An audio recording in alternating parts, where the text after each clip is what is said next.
Good evening, ladies and gentlemen. Of course, all gentlemen over here. Welcome you all for our Lions Club of Hyderabad speaker meet. It's a much awaited speaker meet, I can say. I'm just thought of this topic to take up this topic for quite a few months. Actually, Yashwant was there in India for some time, couple of months back, but at that time we could not able to manage the time. So otherwise we would have made this physical one. Anyway, today we are meeting virtually. So he will give us, enlighten us knowledge with crypto and of course even other technology. He's a technology guy, economics and technology guy. So before speaking anything more, I request Secretary Naveen Majeti to just give a brief intro about H1 so that audience will understand what exactly is. Sure, sir. Thank you for the privilege. It is really an honor for me to introduce our speaker today. He is an MBA graduate in marketing from United Business Institutes, a founder of Forward Protocol, European Capital, Key Difference Media. He is an OG in blockchain space since 2013. He continues to hold many strategic positions which elevate him in the crypto sphere. An impact entrepreneur with main focus on building and supporting the next billion-dollar startups. He has worked with Ledger, News BTC, Bitcoinist, Nexo, BitGo, eToro, and many other most notable brands. He is a contributor at CIO Africa, AMB Crypto, Coin Speaker, CoinDo, which is a crypto news and reviews blog, Cryptopolitan, Cointelligence, Forbes Agency Council. He is a co-founder at Forward Protocol, EnglishForward.com, Director Production at Belkin Marketing, Chairman and Managing Director at Key Difference, a blockchain expert with a passion for education reform and has actively pursued his passions for as long as he can remember. He can understand blockchain technology better than most and has decades of marketing experience and has been an advocate for education reform even longer. He founded Key Difference Media, one of the top 3 blockchain marketing agencies, which is probably the largest and certainly the oldest in the space with over 350 team members. He's a fierce believer in living life as you want to, rather than as the social constructs dictate, and that includes inspiring others to pursue the best versions of themselves as well. A versatile entrepreneur, a multifaceted educator, a lifelong learner, and a team player at heart. He enjoys paragliding, scuba diving, free diving, kite surfing, slacklining, hiking, etc. My dear Lion members, let us welcome our today's speaker, Mr. Kanika Yashwant, also known as Mr. Key. Hey, thank you so much for your kind introduction. Very excited to be back here. So let me just give you a quick overview. Now that you know me, I just wanted to give a run through on what all this buzz is about. We keep hearing about blockchain, Bitcoin, people doing interesting things there in technology, trading and whatnot. So if the moment you have a perspective of it, where it started and where it is heading on to, that will paint a better picture on what you can do in that growing ecosystem as well. So the concept of the whole crypto is not new. It is in the limelight right now. We keep hearing about it quite a bit, but it has been engineered for many decades before, and it's been in works. People have been thinking about it, brainstorming, trying to come up with ways of bringing it to life. And just a little over a decade back, Bitcoin came into existence. And even when it came to life, it was used by various parties for different use cases, but it was not, it gained its massive traction in the recent years, and now the world knows it. And until that point in time, it was pushing its way through the entire ecosystem of the financial markets. So, what is cryptocurrency? What is this all about? In a very simple term, it is how it's more than technology. It's just how you look at it from a philosophical standpoint. So when people thought about the challenges that is there in the world, how things are functioning, they wanted a better system. They wanted a better model through which things can happen in a more decentralized model, where individuals can connect with one another, individuals can make decisions together, communities can be built, and how they can progress. But all of that happening in a different form compared to what we have right now. So whenever we think about crypto, we think about technology, but it's really a philosophy. And people who have been in the space of blockchain long enough, it's something that they all pretty much feel through. It's because they don't only look at it as a modern tech that they're part of, but they live the life. It's lifestyle, it's a culture, it's how they believe. It is believing in the concept that there is no one party who can exercise control over the whole ecosystem. No one party can decide what's right for everyone, but everyone should be doing something together as a community, building, growing, and expanding. And the trust has to be not on a person. In the current situation where we live in the world, we believe in organization, we believe in brands. We say, okay, this is a brand that we know for and we're going to trust them, or this is a brand that or this is a person that we have seen over the like over the decades doing various activities, and we trust them. So the trust was always on people or on companies, and that was how business and life was carried. But right now, with the power of blockchain and the decentralization, we remove the element of trust. No one has to trust anyone, no one has to have permission to do something, but the whole ecosystem works on a trustless and permissionless manner. So, in a less technical format, I would just say it is a different way of envisioning the future. It is a different model for everything to function. So, the trust is kept on the code. People believe in what is written on a code base, and the code executes everything that happens from then on. So, the trust in the code is what the foundation of the blockchain space is, because people can see what is in the code, and that becomes a common language, a language that is beyond regions, cultures, race, and all the other differences that humanity has. If there is one thing that unites everyone more than humanity right now, is the code, and that's what sets the foundation for what we have here. So when you talk about the ecosystem as it's developing, it has grown to a point where you have so many buzzwords right now. With the recent change of Facebook's name to Meta, the metaverse buzz, the gaming buzz, the buzz about trading, and you might all have been seeing ads on cryptocurrency investments and whatnot, or being approached by many people about it. So it has become, like there are like dozens and dozens of sub verticals and sub areas where the focus is being shifted and spoken about. So the easier way to understand all of this is again to look back at the fundamentals. What are all these different segments trying to do? We know, when it comes to trading, the finances, when there is an asset which is having its worth, which people around the world believe in, then you get to trade.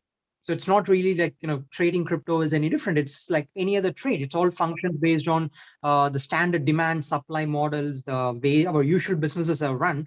The only difference is that it is more volatile because there are less number of people in there compared to the traditional space. So it's a $2 trillion market cap compared to gold or the regular businesses, which are many times over its size.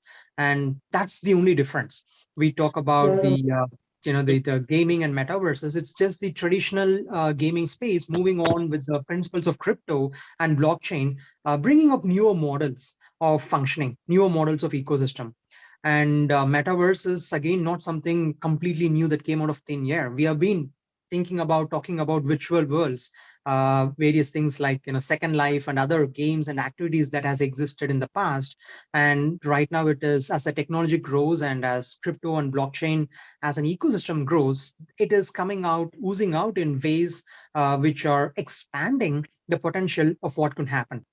And because of COVID, we have all experienced how our lives have changed, how we have started working online remotely. I mean, I still remember back in the days when, with both the Lions and Jay-Z's and all these organizations, we used to have a conference room booked in, everyone attending the event at the same time, having a amazing conference meet, and then we have our dinner, whatnot. It used to be different. Right now, it's different. We're all here in Zoom, from our comfort of our house, and we are speaking and getting a knowledge sharing and all that happening. So this is just one step of a change. But what if you want to bring the hybrid? What if you want to bring the opportunity of being able to physically see each other and be in the same room, but still be virtual? And that's an example of what metaverse is coming up to, with the ability to move the assets and bring value in that ecosystem. So the industry is pretty big, pretty wide, and it does have a lot of technicalities involved in it. And the learning curve for someone obviously is a little bit on the higher end, primarily because of the speed at which it has been growing. But the fundamental way someone should look at it or understand is just from why it started and what is it trying to do. It started for transparency. It started for making sure that people are able to uh, conduct things globally without any limitation, for assets to move from one place to another, not have any form of dependence on anyone, including institutions, governments, middlemen, and whatnot. Something made for the people, by the people, something that can indefinitely grow, which nobody can take down. So that, in short, is what blockchain is all about right now.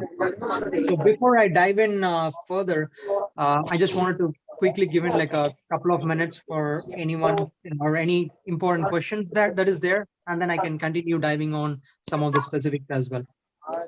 And I can see we have many new members joining in as well.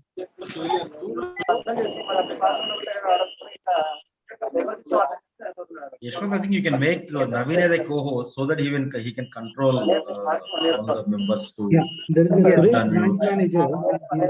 He's not put it in the mute. That's the reason is a lot of disturbances we are getting. Yeah, I just made Naveen as a co-host right now. Yeah.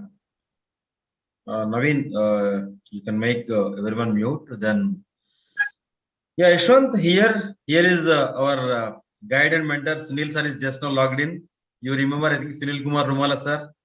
Sunil sir, good evening. Good evening. Oh good yes, evening. How you doing? Sir, Sunil sir, did you recognize Yashwant? Yes.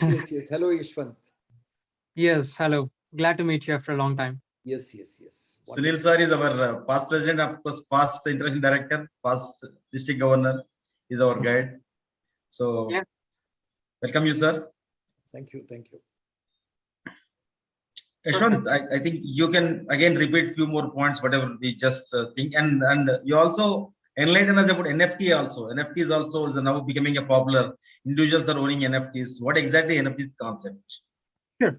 So, see, NFTs and cryptocurrencies technically are very similar. The only difference is, if you have, let's say, a piece of currency, rupees, that money of, let's say, 100 rupees is same as another 100 rupees. There is no difference between both of them. You can use any and get the value of 100 rupees back. But when it comes to NFTs, it's just unique. That one piece of something is unique and it's not equal to something else. So if, let's say, if you create something as an art, that is an NFT because that is unique and you handcrafted it, it's special. But if something is printed at 10,000 times, it need not be an NFT. It can just be something like a normal tokens. But it can also, in the NFTs in short, is just the way of bringing creative and new assets, unique assets onto blockchain and being able to trade, use it, transfer it, and own the ownership of it. So in the past, when we used to have ownership of some element, we need to physically go get it and store it in some place. But right now with NFTs, you can easily transfer ownership, and maintain it. So NFTs are used in many use cases, much wider use cases. Like, for example, if you're receiving a driving license, that driving license can be an NFT because it's unique to you. There's only one specific driving license number, and that is assigned to you. And if you have it, that is an NFT as well. Certificates that are issued, that can be an NFT, because it's issued to you, and you need to, people should not duplicate it. People should not copy it. It is verifiable, and since it's on blockchain, it has the ability to validate and verify at any point in time where it originated from, who issued it, to which person, and if it's something that transferred hands, because on blockchain everything is recorded. They usually say that blockchain is not transparent, but in fact blockchain is the most transparent thing, because you cannot hide anything on blockchain. Any transaction that happens, any transfer or anything, it is happening visibly, and it can be seen. So of course you don't see who it is, the names are not visible because it uses something like wallet addresses, but then that is completely visible on where the money is moving from, where an asset is moving from, the history, the value, everything is out there, clearly visible. So NFT, in short, is just a way for someone to own something, secure something, not get things duplicated, copied, and etc. And something that enables us to quickly, move things over. So if you want to sell some asset of yours, and if it is an NFT, let's say a piece of real estate, you can easily transfer that NFT sitting at your home to someone, and that's it. They're the new owner. You don't have to go through the traditional challenging processes that usually comes with it. So that is where the changes are coming in the world right now. A lot of things are getting upgraded to a blockchain version of things. So we have the real estate tokenizations. People are trying to convert real estate assets into tokens, like in the crypto tokens, because that is easy for people to move as a liquid asset. Ability to transact in micro transactions. We are normally used to transacting in whole numbers because that is what our currency permits. But with crypto, you can go up to many decimals, that you can transact a very small amount of anything. It's not just money, or it's not just an asset. It could be a property. It could be shares of something. It could be any asset for that matter. Anything that you own, you can convert into either an NFT or tokens, and you're able to distribute, sell it in parts, which maximizes the business potential on how you're able to, pretty much expand the business, or make it simpler and make it easier for someone to function. So it's also a matter of how you move things. In the past, when you need to transfer, transact, move an asset, you used to, you need to have a real transport mechanism. If it is a lot of cash, you need a lot of place for it, big vehicles for it, and all that. But with crypto, it's everything is tiny, it's small, because it doesn't physically exist somewhere. It's virtual in nature, so you can move $1 billion in a minute, and you don't need to move from your chair. You can you can buy and sell properties. You can buy and sell $1 million worth assets like art and whatnot, anything. And it allows any individual, any human, to be the creator. You don't have to depend on any entity, some centralized source to create something. If you believe that you have something of value, and you believe you have a community of people who like to get what you have, buy what you have, or just people in an organization who like to share something, they can create their own. Like, you're in lines, and if you guys want to create your own currency, you can have it, and you can use it within your community. Of course, people outside might not value it. That's okay. You guys believe in it, and you add the value to it, and you transact in it, and you trade in it. So you exchange things between yourself in that. And this is something that is not new. It has been happening. There are many countries in even places like Africa where they have community inclusive currencies, where the government's denominations are very big. People cannot use it for day-to-day purpose. They have created their own local currency that they use internally among themselves as a community. The government has not attested it. Nobody has verified it, but the community believes in it, and they use it. If I believe in something and I'm giving you that, and you believe in it, if the value transfer happens between both of us, we are good. We don't, that's the community driven approach. If few people believe in something, there is a value, and that can be used. And the whole crypto, the advantage is that a lot of people around the world together believe in what crypto stands for. They believe in what Bitcoin stands for. They believe in what what Ethereum stands for. And if you happen to launch your own coin, if enough people believe in it, it is going to have its worth and it's going to be out there trading. It makes even process as hard as a company going public, IPO process, so simple and technology driven, something that you can do in a matter of minutes. Tokenizing your companies and starting to sell the shares in the crypto space, its tokens, you'll be able to start selling it in a insanely small amount of time. And all of that is made possible thanks to the technology that we have right now. So the basics or the fundamental aspect is to start looking at the world through a new set of eyes.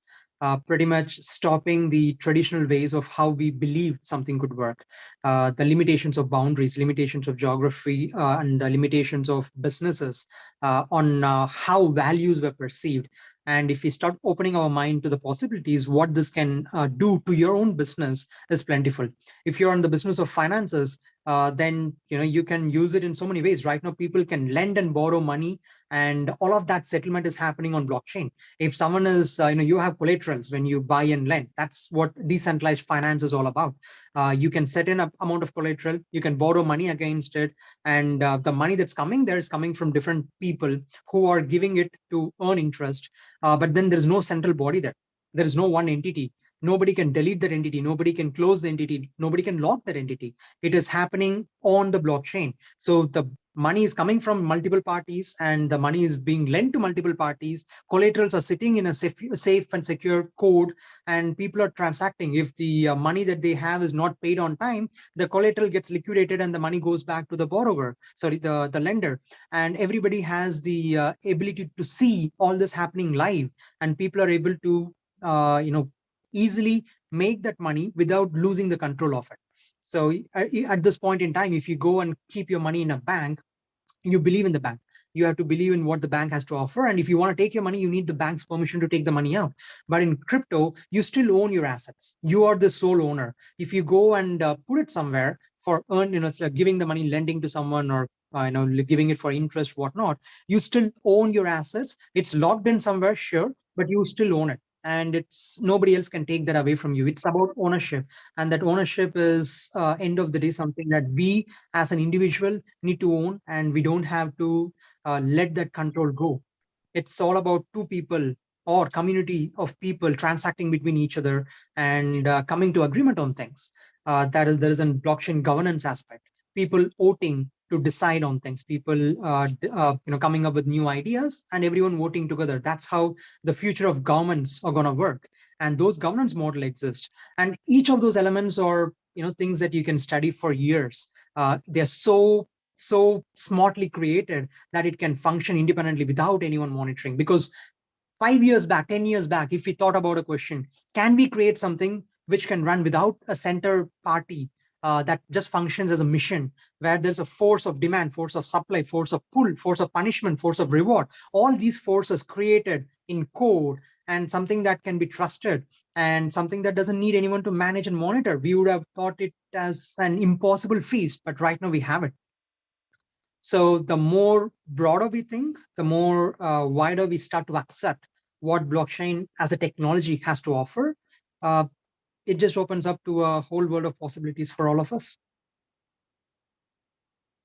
Great. Actually, whole idea of you bringing here is, I have one thought in my mind. We have a big community, Lens community. So how can we create one NFT for Lens community? Well, it's very simple. You just need to come up with something that is unique, something that you believe is creative, and then there is a process of minting it. You can just go and mint it. So a minting process is as simple as uploading that asset from your wallet. So wallet is the way they identify who you are. It is your identity on the blockchain. So in the blockchain, you don't have login signups, you don't have registration, you don't have place where you put a KYC and approve yourself. The only thing that identifies who you are is your wallet address, which is a very long digits and characters, and that is who you are. Nobody would know who you are unless you tell, this is me. And that wallet, once you have it, you just need to go to a blockchain of your choice, upload your assets. If it is a piece of image, it's a piece of whatever form it is, you upload that. write your name, description, and mint it. You have your NFT there.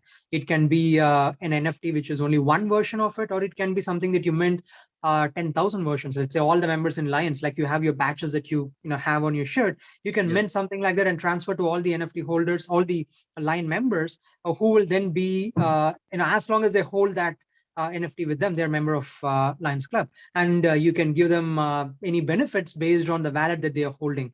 So it becomes an asset, transferable, and whether it has a value or not determines on how you position it. So if you only sell 100 items, let's say you create some great graphic of something, and or if you just record even an event or even tickets, anything, you can start selling it. If it has a value, then it has a value and people can buy and trade it. So let's imagine you have your international conference, and when the international conference comes, you're instead of issuing 5,000 tickets, you're issuing only 100 tickets, and you're saying the price of each ticket is $100.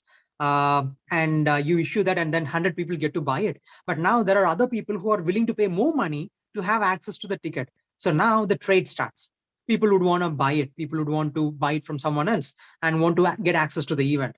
So you are free to create it in 100 different ways, as event tickets, as an identity form, or as a certificate. If you have courses and trainings and whatnot, you give the awards to the presidents and to Yes. members in the organization. You can issue those as NFTs, certificates as NFTs, and those who is receiving it, they'll receive in the wallet, and they can see all the certificates that they have. They can hold it with them. You can obviously, you don't want people buying certificates, so you will be disabling a function where that becomes a non-transferable, for example, and one can just continue to receive it and hold it, and the possibilities are endless.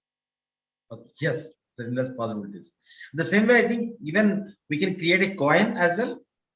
Yeah, if you believe there is a value that you internally transact, you can create a coin. You can create your own something that we call as tokenomics, which is token economics. What is the economy by which the token functions? So when you create a coin, you're in a very beautiful position, because right now you use Indian rupees, and who creates a financial policy? The Minister of Finance in India, the government and whatnot. They create the rules and you follow them. But when you create your own coin, you are that government. You create your own policy. What is the tax that's going to be there for transactions? What is the model of transaction? How much are you selling? What is the value at which you're selling? How are people going to use it? What is the utility of it? What happens if people buy it or sell it? Do you penalize them? Do you reward them? You can create amazing models, like every time someone transacts, the fees are charged and distributed to others who are holding it. You can, you literally can open up so many different economic models. Anything that you see in the world of economics, you can create it, and you can, you are basically the one who says, this is how this currency works. This is how this coin works. This is the model on which the foundation of the system is going to function. And once you determine and set it in stone, it is going to be set there. You cannot change it, because you're putting it on the blockchain, and what you put on blockchain cannot be modified. Okay. And is there any ecosystem to register a process? How generally to be initiated? So when you create a token, you have to, the rules that I mentioned right now, you create it as a smart contract. It is written in a code like Solidity, etc. So you create the smart contract code, which defines all this. What is the maximum supply of that particular coin? What is the, what are the rules around? So once you have that code, smart contract, you need to go and deploy that on the blockchain. So that deployment on the blockchain is like registering. The moment you deploy it, you pay the fees for the gas. That is a transaction fees on the blockchain. And the moment it goes out there, every other node registers it and it's there. You don't have to go ask anyone. You don't have to stand in line for it. You don't have to submit any paperwork. You have the code, you go deploy it. You don't have to ask anything. It's permissionless. And once it is there, you're free to use it. You'll have all that new coin, you'll have all the new code, and then you can start transacting it, using it in any manner and form that you please. And how usually, what is called one word we use, digging of a coin or digging? What is that exactly? Digging? Yeah, digging or mining. Oh, mining. So Mining, yeah. mining is a process where you are creating the particular coin or token. So for example, in terms of Bitcoin, what they did is that they said there is only a limited supply of Bitcoin, but that limited supply of 21 million is not created the day one. It is created based on an algorithmic fashion where there are miners, that is the computer graph machines like ASIC miners. There are different forms of graphic cards and machines through which you can process and mathematical algorithm. So crypto is all about mathematics. It's all about codes, right? So these missions are going there and trying to solve a problem. And the problem is big. The challenge, the difficulty of the problem will increase by the time. The reason why Bitcoin rises by time is because the difficulty rises by time. And the more difficult it is, you need more computer power to process and solve the problem. So let me ask you this question. Let's assume that you have a ground in your home, and in the ground you have pieces of gold, or not gold. Let's just say pieces of some metal which has no value in the world. The metal has zero value, but then there are pieces of that metal in there.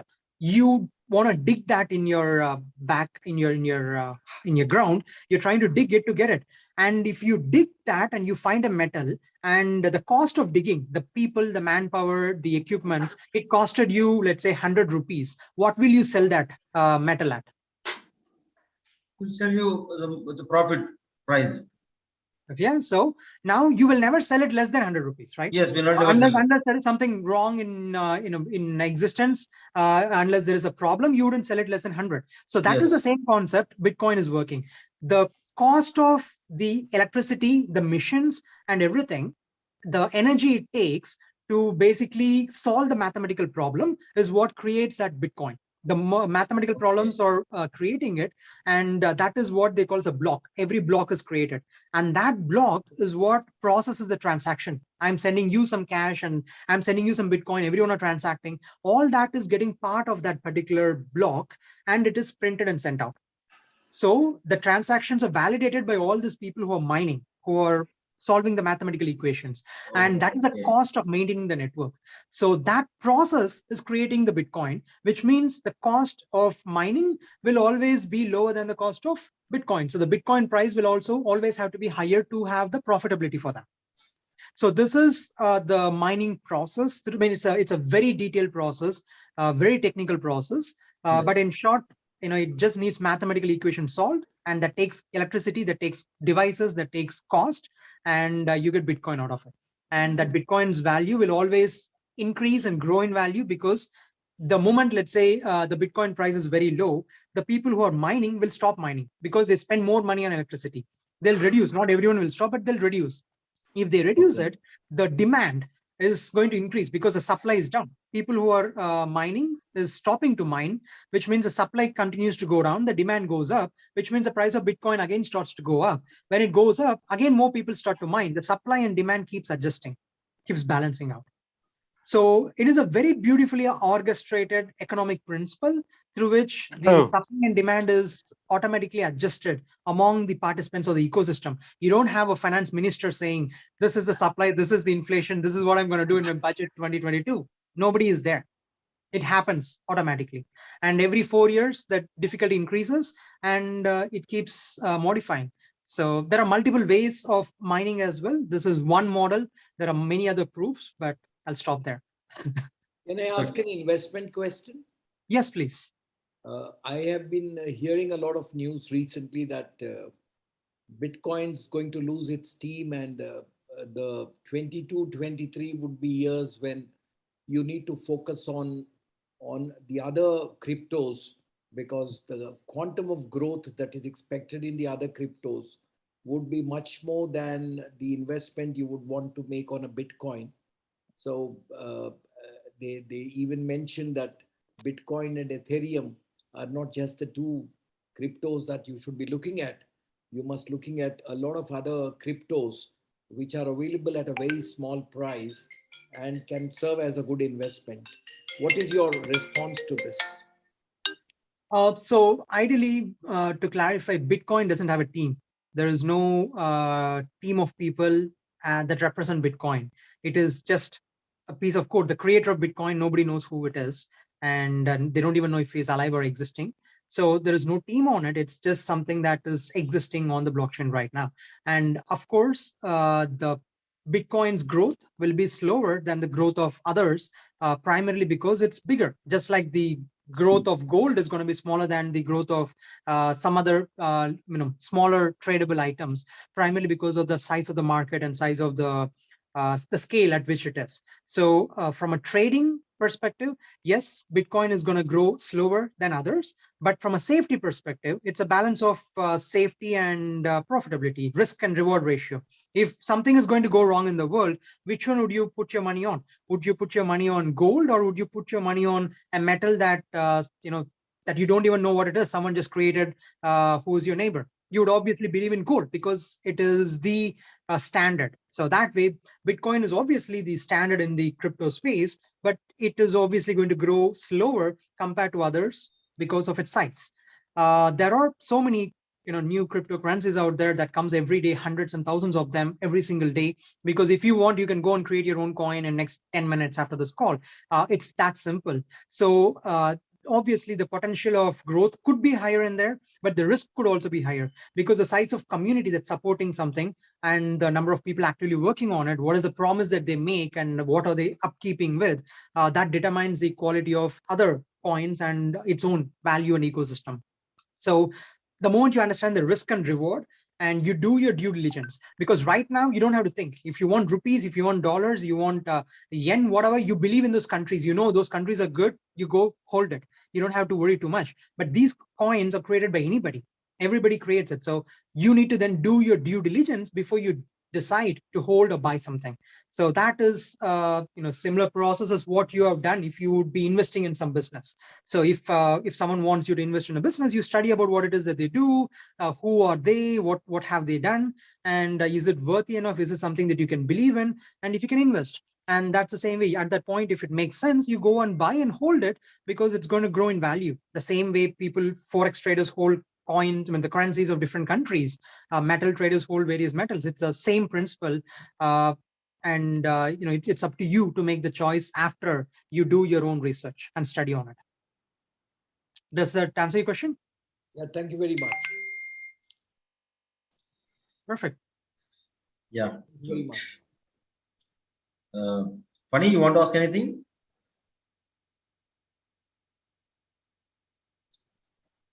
One second. Naveen? So, Yeah. No, Andy, as such. Everything is clear.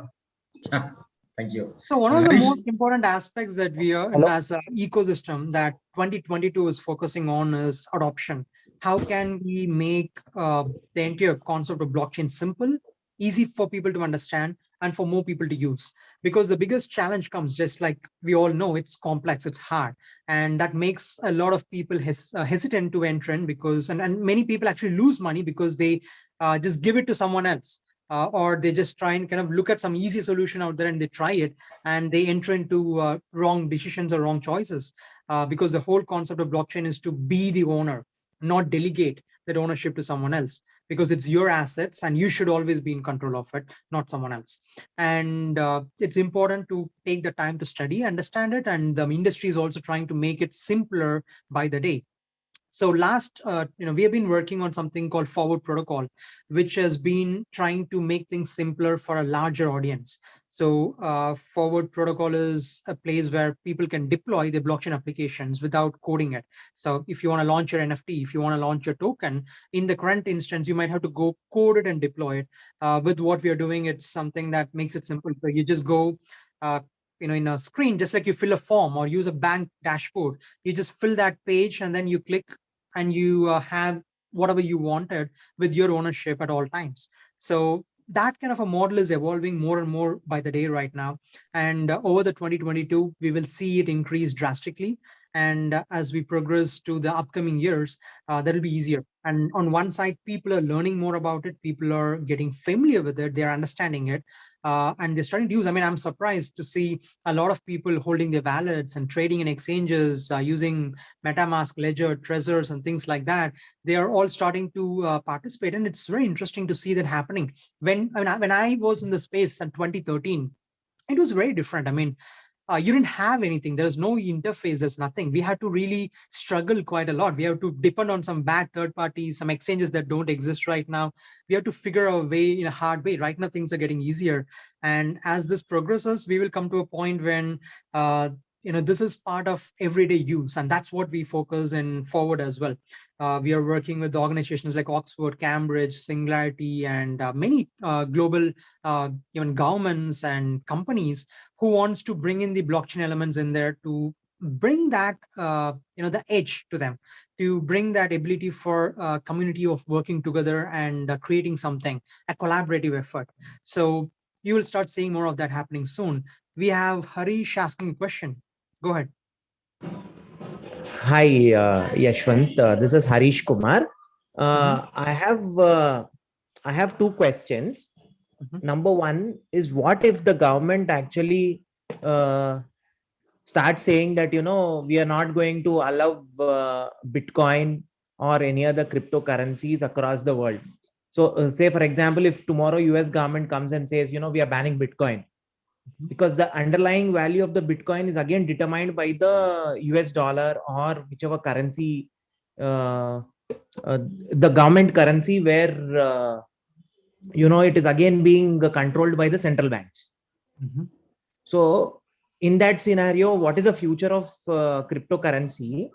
And going forward, if the second question is, what if the governments actually start coming up with their own cryptocurrencies, just like a couple of days back the finance minister actually announced in India.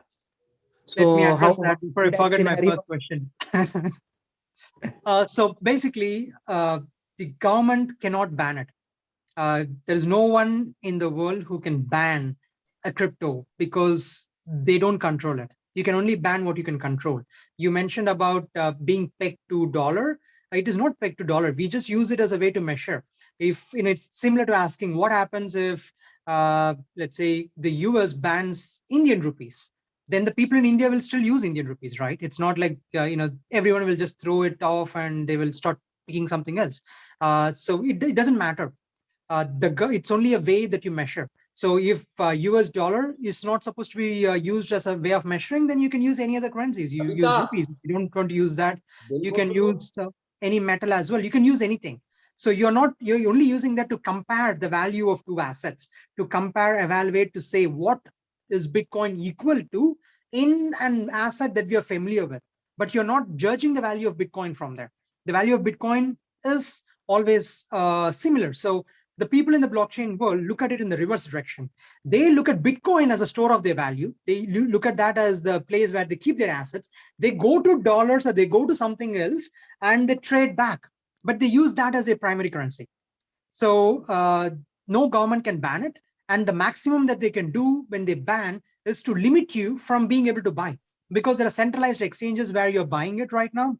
And those exchanges are governed by the law because of registration, KYC and whatnot, and they can stop you from buying from that. So Indian government in the middle had a difficulty with whether it's illegal or illegal. They didn't announce it and they were keeping people in the gray area. What did people do? They went to international exchanges to buy it. It's as simple as that. If a government doesn't want people to do it, they moved somewhere else. China banned mining. What did people do? They moved all the mining equipments and went to other part of the world, Russia and US, and they started to do that. If every government bans it, people will mine from their home. The only way to ban Bitcoin is if you can go to every house in the world, every mobile phone computer and every miner in the world, you unplug all those miners and destroy it. And if there's not even a single mining equipment alive on the world, at that point, yes, you have curtailed Bitcoin. And for that, you need, you need something which doesn't exist right now. So this is not controlled by any entity. Unless they control it, they cannot stop it. And that's a difference between decentralized approach of something. So again, this does not apply to all cryptocurrencies. Not every cryptocurrency is decentralized like Bitcoin and Ethereum. To kill Bitcoin, Ethereum, yes, you need to do this. There are some cryptocurrencies which only have 10 validator nodes. So if you go to those 10 servers and take those 10 servers down, then you will actually essentially take down that particular coin. But that's not the case in a decentralized ecosystem of Bitcoin and Ethereum, which is why they are expensive. They're growing in value and people believe in it more. You cannot do anything to it unless you're ready to spend trillions of dollars in fighting it. So it's a battle that they have not won for the last more than a decade. They've been trying over and over, but I don't think it can be controlled anytime in the future, especially at the way it is growing. It is just technologically, logically, and reasonably an impossible feast, and it's just going to take a little longer for everyone to understand, the governments especially. So we will wait for that. And to answer your second question, what was okay? The countries coming up with their own currencies. We don't, it's just a philosophical thing. If you can use those country driven cryptocurrencies, which is same as the country's regional currencies, why do you need a country's cryptocurrency? It's just a ease of transaction. You use Paytm right now instead of using cash. Sure, because you can scan and pay. It's easy. You use credit card because you can put in there and you can pay. You don't have to carry cash. Now it's just going to be one of those things. You are able to send the central bank issued cryptocurrencies, digital assets, as easier way to transact cross-border settlements, instant transactions. You will kill the SWIFT. You can send money to your friend in the US in 10 seconds and be done with it. There's no SWIFT. You don't have to go stand in the line in the bank, fill 300 forms, beg to the manager to send it today, and go through the whole harassment process there. You just go send it from your house in your wallet and it goes there and he has it the next moment. So it makes the life easier, but it doesn't change it. It's just like saying, just because they're bringing those assets in a crypto format, you're not going to stop buying other assets, right? It's like, would you stop buying gold? Would you stop buying real estate? Would you stop using other assets? There are assets that you believe in because of their own inherent value. People who have been in the crypto space long enough, they don't believe in traditional currencies. They use and believe in crypto because they trust it. They don't have to be in the hands of some entity like governments who make their choices, which might or might not be favorable to people at all times. So it's a trust that matters. The trust adds value. The trust adds community, and that is what crypto is all about. It's a community, it's a trust. So it doesn't change with anything. And yes. And thank you so much. I have a question. Hello. Yes. Go ahead. Can I? Yeah, go ahead. Yeah. There's a lot of confusion in India. Most of the people having a WazirX and a Coin DCX. Government might ban and all these things. People said, and most of the people have closed their accounts into here, and the people who opened in the Binance. Okay, and because of it's not in India, so people can trade. And is there any differ? Like there are a lot of cryptocurrencies are now trading. Is there any differ to exchange, or and what we need to see to buy any cryptocurrency as a layman? Which currencies I need to look into that, because people are saying that I want to buy cryptocurrency. Then which one need to buy? No one has have a clarity on that. Can you light up on that, please? Okay. So you can as a first step, you can go to something called coinmarketcap.com. CoinMarketCap has a list of most of the currencies out there, all the top ones at least, which are a few thousands in numbers. And you open up one of the websites. So start with the websites of any top, of the top 10, and study what they're saying. What is it that they're talking about? Does it make sense? Is that something that is logical? Do you believe in what they're saying, or is it just some crap? So look at what it is that they're saying. It's just like in the government, technically, even the people like, governments, they come up with their model of what it is, what their policy is, how they're governing something, what their next 5-year plans are. They all share all those things, and then you decide if you want to be part of, you want to vote for a government, or if a company comes and says, this is my plan, this is my balance sheet, this is what I'm going to do, then they go on IPO, then you buy their shares. It's the same thing. What do you see when you buy a company's IPO? Or what do you see when you buy a stock? You look at what it is that they do, what their business model is, what is their revenue model, who are the people involved in it, what are their histories, their experience, what are they trying to accomplish? Is that even a useful product? Is there a market for the product? Is there a future for the product? Is that something that will survive for the next few years? Can I trust what they say? And or the people believing in it? Or there, is there any validity to it? Does it make a logical sense to me as an individual from my experience? You look at all that and you invest. That's the same thing here. Why is crypto any different? That's the biggest problem there. In crypto, people are hearing something and then they go and do something, but they don't do the same thing in the traditional markets. They try to understand, and that same understanding can extend here. And if you start studying, let's say you open the list of coin market cap projects, start studying 10 projects, spend 1 week on a project, or spend 1 day on a project. 10 days you would have studied 10. Now you would have a better understanding, and then start reading more and more, start reading the news. And then you start to understand what every phrase means, what every word means, what does it entail and how. And then start using it from a very small amount. I mean, start with $1, $10, $100, whatever the number is. Start with a very small amount to see how it works. How do you buy something? How do you move something to your own assets? How do you transfer? How do you, whatever you can do with it, how do you use it in your day-to-day life? If you start understanding that from a practical level after the theoretical understanding, then you would start feeling it. So if you go to an ecosystem and you're able to transact, use it very easily, then probably more people will use it. If something is very hard to use, maybe less people will use it. So you would start getting an idea around it. And yeah, it's just an exploratory process there. So yes, in exchanges, you have hundreds and hundreds, thousands of things that you can trade, but don't trade or don't buy anything that you don't understand. Does it answer your question? Yeah. Thank you very much. Yes. Perfect. Yeah. I think we have got enough knowledge now. Naveen, over to Naveen. Yes. Thank you, Gupta sir. So I have a weird question. Have you, in your experience, when you read the markets, when you come across people, have you come across anyone who has actually lost any money or wealth investing in crypto? If so, what were the carelessness, or probably what I should call it? I don't even know what to term it.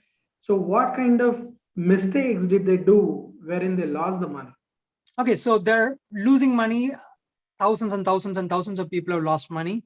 That is a normal thing that happens every day. There are 3 primary areas where people lose money.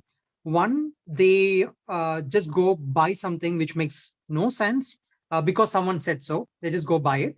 And that makes it incriminate. It's like something goes wrong and then they lose the money because they just blindly went ahead and jumped onto something. They trusted something without verifying, without studying, without understanding what it is it's doing. Second, they buy something right now, and then the markets go down, markets go up, markets go down, they panic and they sell low. They buy high, sell low. If they really studied, if they did not do the first mistake, they didn't jump in on something without understanding, but they studied it, understood it. When they have understood something, they would be able to think for themselves and say, okay, this went down for what reason? Okay, interest rate hikes happened and there's a government restriction rule coming up. It went down, but we know this is the technology of the future. We know this is what is going to happen to it. It's going to grow. They'll wait 1 year, 2 year. Doesn't make any difference. If you believed in an asset, you'll hold. If you hold a kg of gold at your home and for some reason gold prices just went down, maybe they found a big gold mine and there's a lot of gold supply and the price went down for some reason, would you start selling your gold at insanely low prices, half the price, and come out? You wouldn't do that. Gold has a value. It has a value now. It'll have a value after 50 years. So why is it any different here? So the major problem is people buy because of the noise. They go buy at the top when the prices are crazy.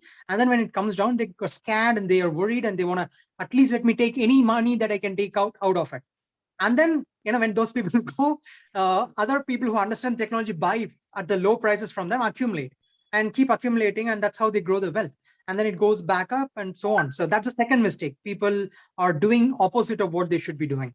And the third is a technological error. They're careless. When they send the money from one address to another, because it's technically a bunch of characters, they might send to a wrong address. Maybe they copy paste and leave the last character off. It goes nowhere. I mean, it gets lost, or they might send it to someone wrong, or they might do some copy paste error, or they might lose the keys to their wallet or the password, passphrase to whatever they have in their hardware, or password to exchanges, or an exchange where they put the money in got hacked. Which is why we never leave money on exchange. We always are supposed to hold it at our end in something called a hardware offline wallet, cold wallet. So these are the places where people lose money.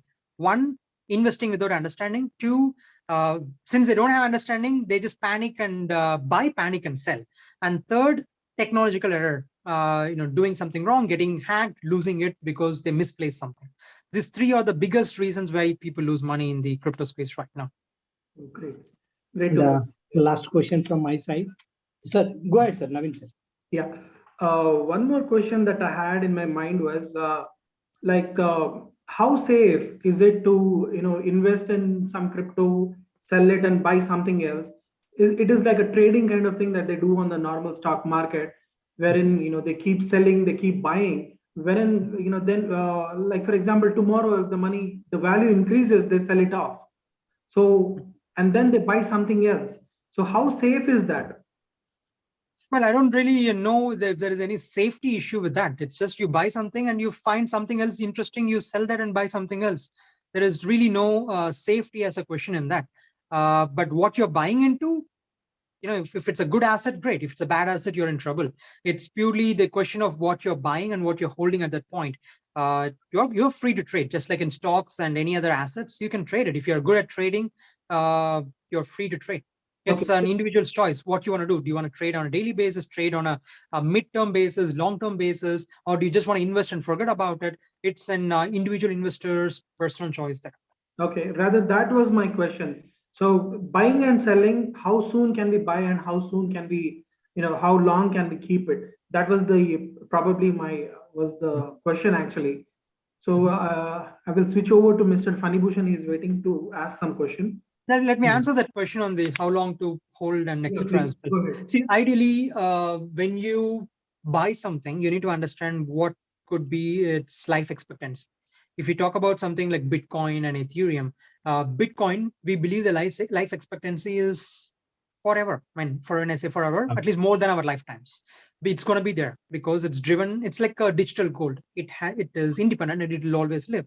Ethereum would probably live much longer, but Ethereum is still a technology and ecosystem that is used for a specific purpose. If that purpose goes down over the years and some other technology overtakes it, it is obviously going to decline.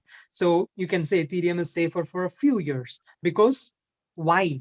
Because that is the technology advancement of the competing technologies. So whether something is safe or not depends on what is happening on the tech side. So the reason Bitcoin is safe is just an asset class at this point. It's an asset. It sits there like gold. It just sits there. But Ethereum is a technology which is used on a daily basis. People use that network. People use that for various deployments and building things on it. And there are competing other protocols and other blockchains as well. So if other blockchains are becoming better, and for some reason Ethereum is not becoming better, if it doesn't become better, then obviously the value declines over a period of few years and other things will increase in its value. But if Ethereum keeps up its commitment, keeps growing, then obviously it will continue growing until the date. So there's no blanket answer to this. It's can you determine which country's economy will live for next 100 years? You don't know which one will, which one won't, right? It's the same thing here. The only difference is with crypto, 10 years in the traditional space is like 1 year in crypto or 6 months in crypto. It's moving extremely fast and it requires good amount of diligence to understand what's happening, when it's happening, and keeping an eye. If you bought some assets, watch the news about those assets and their official Twitter, official Telegram, know what is happening, because maybe 1 month you're off on a vacation and they moved the technology from one to another and some change happened. It is possible. And you need to be on, you need to know what it is and be on the front of it. That is why if you're a beginner, it's better to start with the biggest assets.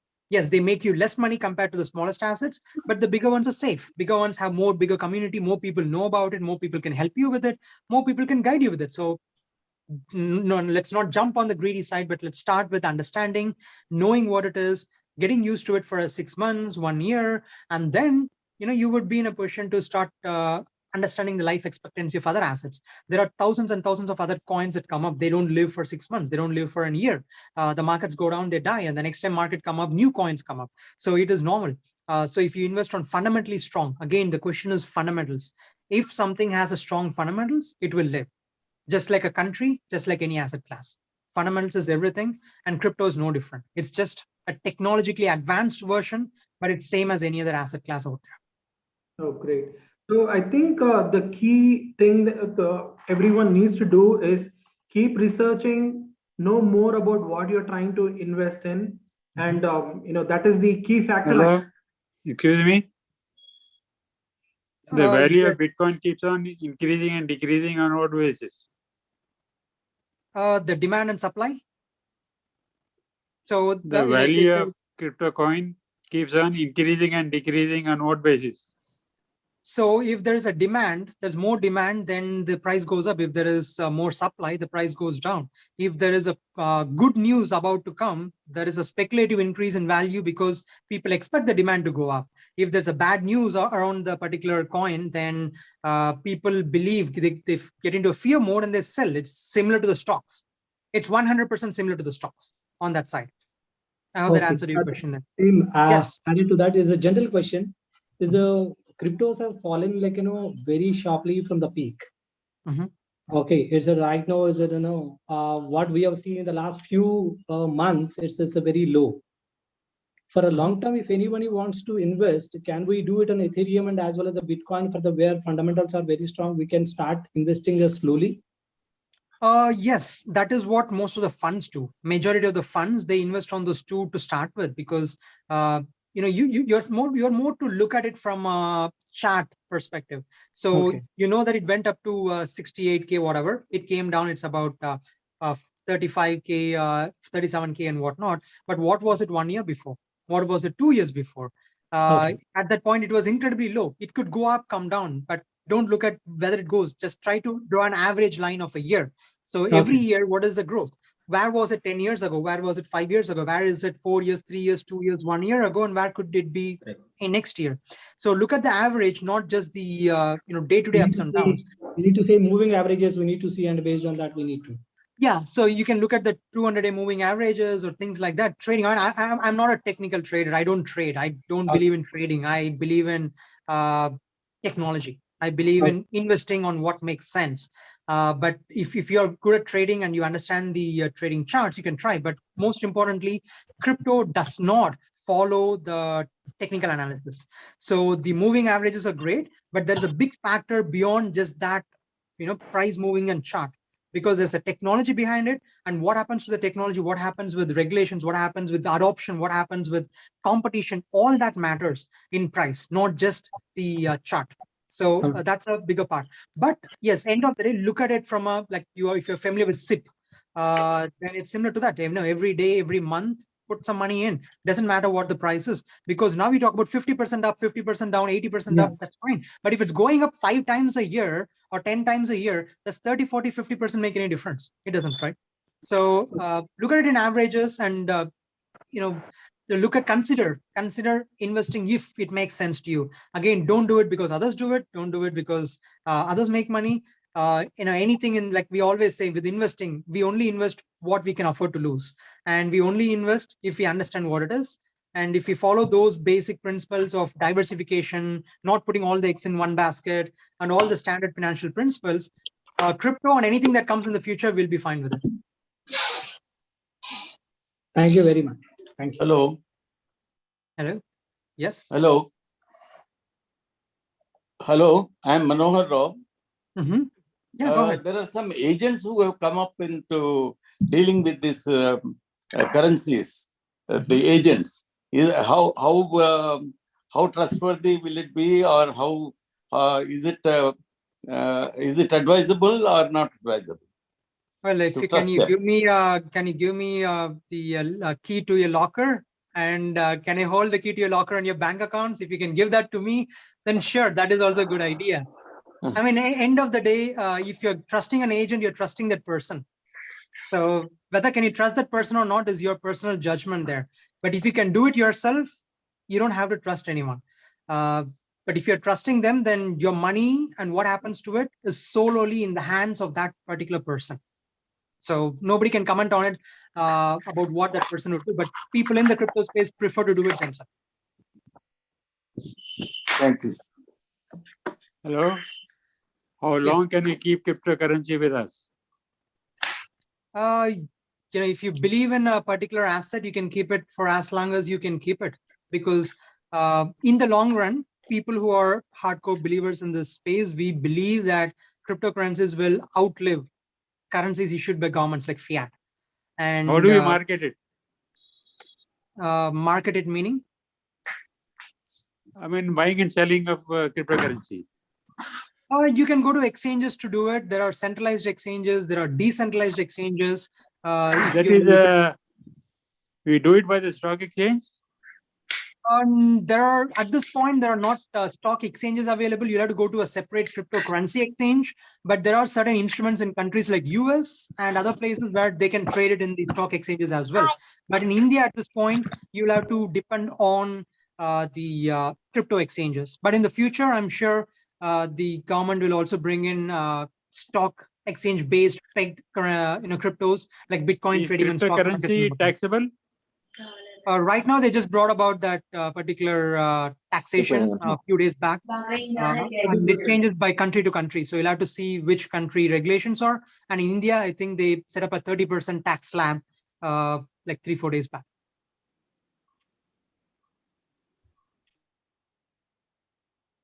Right. Does anyone else have any questions? Naveen, I think we have to end up. Yashwant has another meeting in another 5 minutes. So we already crossed the time. So you just. All right. Thank you so much, Yashwant, for joining us and enlightening us for so much about cryptocurrency and clearing out a lot of doubts that everybody had in today's session. Really heartfully thank on behalf of our Lions Club of Hyderabad North. Thank you so much. I thank all the past presidents, all the members who have joined us during this session. Thank you so much, everyone, as well. It was very Thank exciting. you, Yashwant. Better had you met personally instead of the Zoom meetings. He's in Dubai, sir. Now he's in Dubai. So he's speaking to us from Dubai, not in India. But I hope we all can meet someday soon as well. Sure, Yeah. Yashwant. Keep in touch. We'll definitely have one physical interaction possible wherever it is. Sure thing. Thank you for all your interesting questions. It was my pleasure to answer them all. And stay safe and make your right judgments with anything that you do in the blockchain space. And it's a great opportunity. Study, explore, and your businesses might also benefit from it. New business opportunities might emerge from it. And I know many traditional businesses, the guys who entered it, started studying it, they stopped their traditional businesses, closed their traditional businesses, and went crypto full time. I know people from steel manufacturing, clothes manufacturing, people in traditional finances, whatnot, people in jobs, they all, the moment they realize the potential and opportunity, they moved in. So who knows, you might be the next guy to drop the traditional thing and move to crypto or integrate your business with it. So stay tuned, and the industry is always here with more interesting things. And you can also follow me on my Twitter, Facebook, and LinkedIn and social media, and my entity forward protocol and my other businesses as well. So we'll keep you posted with all the things that happens in the space. Thank you so much, Yashwant. Thank you very much. Thank you, Yashwant. Thank you. Thank you so much.